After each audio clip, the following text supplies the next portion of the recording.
नमस्कार दोस्तों, अपना ट्रेडर में आपका स्वागत है।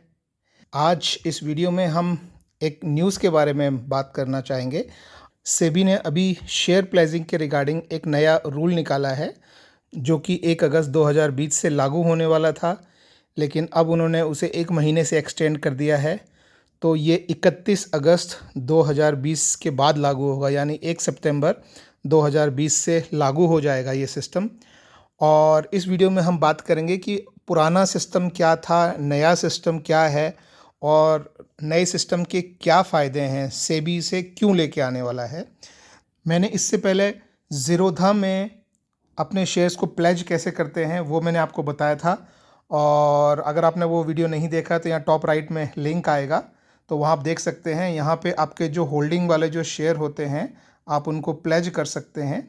तो अभी जैसे ये आप देखेंगे कि अभी इसमें सिर्फ 2 शेयर हैं मेरे, एक है SBIN और एक है यस बैंक।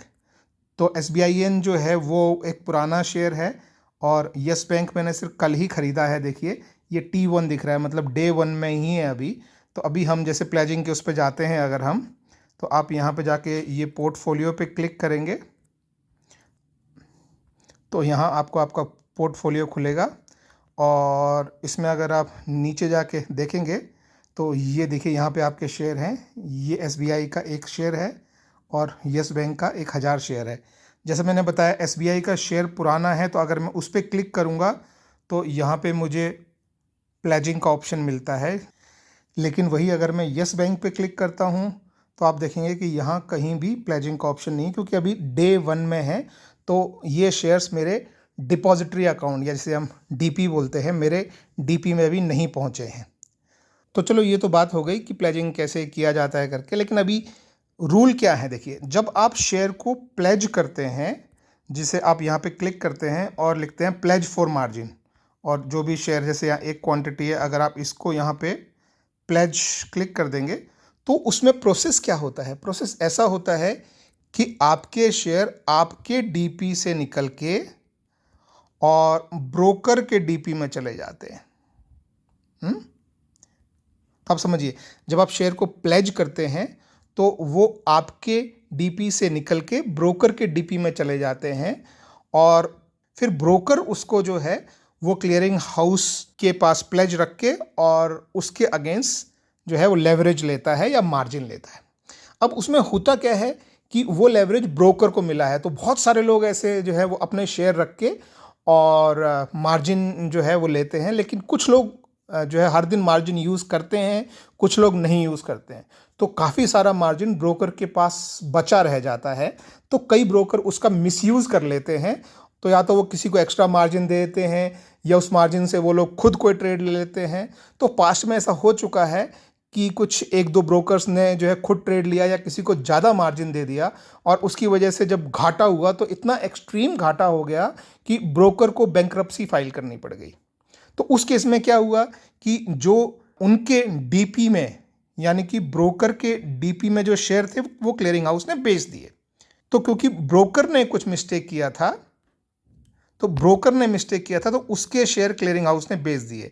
लेकिन आपने कुछ नहीं किया, इसके बावजूद भी आपके शेयर जो है बिक गए और ब्रोकर ने बैंकरप्सी फाइल कर दी, तो आपके शेयर चले गए बिना मतलब।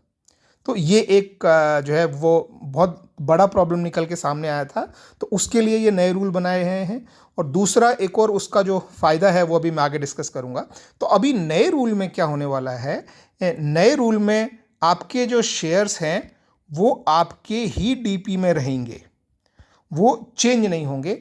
यानी आप उनका प्लेज करेंगे तो क्लियरिंग हाउस से आप ही को डायरेक्टली जो है वो मार्जिन मिलेगा, और उसमें आपका ब्रोकर का कोई इंटरफेरेंस नहीं है। ब्रोकर आपको इंटरफेस देगा, आप जिसके थ्रू आप अपने शेयर को प्लेज कर पाएंगे, और सीधा मार्जिन आपको मिलेगा, उसमें ब्रोकर इन्वॉल्व नहीं है। तो आपका जो मार्जिन है वो आपके अलावा कोई और यूज़ नहीं कर सकता है। तो ये एक बहुत अच्छी बात है कि ब्रोकर इसमें जो है अलग हो जाता है, और ब्रोकर उस मार्जिन का मिसयूज़ नहीं कर सकता।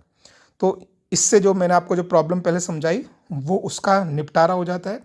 दूसरी बात और है जो जिससे हमको फ़ायदा मिलता है, वो है कि अभी के सिस्टम में जब भी आपको जो डिविडेंड्स मिलते हैं, या मान लीजिए आपको किसी कारणवश बोनस शेयर अगर इशू हुए हैं तो वो आपके ब्रोकर के अकाउंट में जाते हैं, क्योंकि अभी शेयर आपके डीपी में नहीं है, आपके ब्रोकर के डीपी में है। तो चाहे वो डिविडेंड हो, चाहे बोनस शेयर हो, तो वो सारे ब्रोकर के डीपी में जाते हैं और फिर ब्रोकर जो है वो आपको वो ट्रांसफ़र करता है। तो कई बार क्या होता है, अगर छोटे ब्रोकर्स हैं या कुछ है तो कई बार वो ट्रांसफ़र करना भूल जाते हैं, आपने ध्यान नहीं दिया या मांगा नहीं, तो वो उनके अकाउंट में ही रह जाता है। बड़े ब्रोकर्स के साथ ये इशू नहीं होता, लेकिन छोटे इंडिविजुअल जो ब्रोकर्स होते हैं उनके साथ ये प्रॉब्लम हो सकता है। तो अभी ये प्रॉब्लम भी ख़त्म हो जाएगा। अब शेयर आप ही के डीपी अकाउंट में रहेंगे, तो जो है डिविडेंड सीधा आपके बैंक अकाउंट में आएगा, बोनस शेयर सीधे आपके डिपॉजिटरी अकाउंट में आएंगे, तो ये प्रॉब्लम भी ख़त्म होगी। तो अभी क्या है कि ये नए सिस्टम जो है वो आज 30 जुलाई 2020 है और 1 अगस्त 2020 से ये शुरू होने वाला था, लेकिन कल ही सेबी ने उसे 1 महीने से आगे बढ़ा दिया, क्योंकि ये करने के लिए ब्रोकर्स को एक नया इंटरफेस बनाना पड़ेगा। तो उसके लिए थोड़ा 1 महीने का और एडिशनल टाइम दिया है, ताकि ब्रोकर आपको वो इंटरफेस दे पाएँ जिसके थ्रू आप खुद अपने शेयर्स को प्लेज कर पाएँ। तो आशा है कि ये 1 सितंबर से चालू हो जाएगा, which is very good thing. तो मैं आशा करता हूँ कि नया सिस्टम हम सब लोगों के लिए काफ़ी बेनिफिशियल रहेगा और हमारे लिए चीज़ें आसान हो जाएंगी। ब्रोकर्स इससे थोड़ा सा बाहर हो जाएगा, तो हमारे सिस्टम का मिसयूज़ नहीं कर सकता। तो that is it guys. New rule है, हमारे फेवर के लिए है, ब्रोकर्स पे हमारी थोड़ी सी डिपेंडेंसी कम करने के लिए है, अच्छा है, बेनिफिशियल है हमारे लिए। तो दैट इज़ इट गाइस। अगर वीडियो आपको पसंद आया हो, समझ में आया हो, तो लाइक और सब्सक्राइब कीजिएगा, और कोई क्वेश्चन हो इस बारे में तो नीचे कमेंट्स में पूछेगा। I will be more than happy to answer. Bye bye, take care.